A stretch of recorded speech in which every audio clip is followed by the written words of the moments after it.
Hello, welcome back to my channel magical Meghali. বেনারসের সিরিজের মধ্যে তোমরা লাস্ট রিলে দেখলে যে আমি গিয়েছিলাম সারনাথে। সারনাথের ফার্স্ট টেম্পল ভিজিট করার পর নেক্সট গিয়েছিলাম জাপানিজ টেম্পলে। ये जो सामने देख रहे हैं आप, हाँ, जापानीज टेम्पल, जापानी पगोड़ा स्टाइल में बनाया गया। इसमें बुद्ध जी की लेटी हुई मूर्ति है चंदन की लकड़ी का। जिस प्रकार से कुशीनगर में उनकी मृत्यु हुई थी महापरिनिर्वाण लेते हुए, तो उस मुद्रा की इसमें बनाई गई। उसके अंदर में भी जो मूर्ति है आपकी चंदन की लकड़ी का ही है। बुद्ध जी बैठ के भगवान को प्रार्थना करते हैं, 4 लोग खड़े उनके बगल में।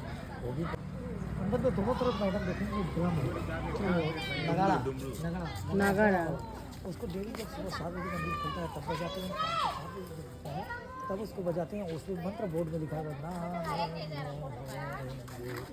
मैम ऐसे बोलते हैं। গৌতম বুদ্ধের এই মূর্তিটাই এখানে আছে।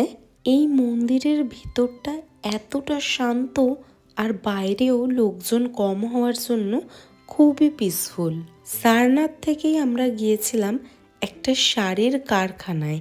এখানে শাড়ি বানানোও হয় আর শপিংও করা যায় এখান থেকে। তারপর আমরা চলে গিয়েছিলাম কিছু মন্দির দর্শন করতে। এই মন্দিরটা সারনাথেই আছে। এটা ওখানকার একটা খুব ফেমাস টেম্পল।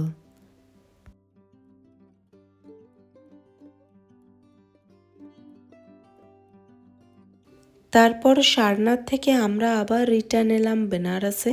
বেনারসে তো প্রচুর মন্দির, তো কিছু মন্দির আমরা আগের দিন কভার করেছিলাম, আজকে আরও কিছু মন্দির কভার করলাম।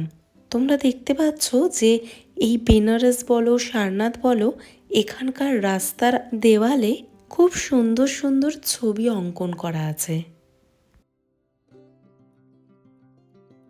এটা হচ্ছে একটা ভৈরবের মন্দির, যেটার নাম বটুক ভৈরব।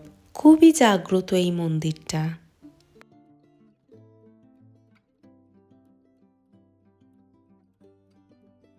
এখান থেকে বেরিয়ে আমরা বেনারসের যে অরিজিনাল বেনারসের যে বেনারসি শাড়ির কারখানা সেখানে গিয়েছিলাম।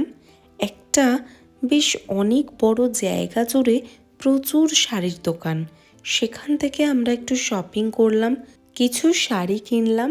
এসব করতে করতে অনেক বেলা হয়ে গিয়েছিল, তখনও আমাদের লাঞ্চ হয়নি, তো সেই কারণে আমরা গেলাম লাঞ্চ করতে।